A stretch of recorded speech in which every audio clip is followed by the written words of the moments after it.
Installation Step 1. Center the push-pull.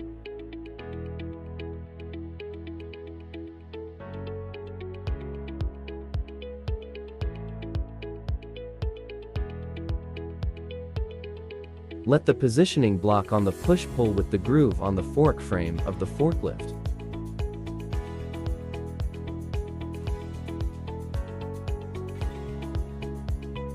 Installation Step 2. The lower hook of the push-pull to the lower beam of the forklift.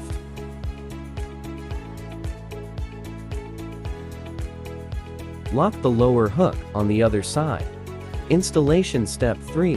Lower the forklift door frame. Connect the oil pipe between the push-pull and the forklift. Installation Step 4. Connect the circuit between the push-pull and the forklift. Installation Step 5.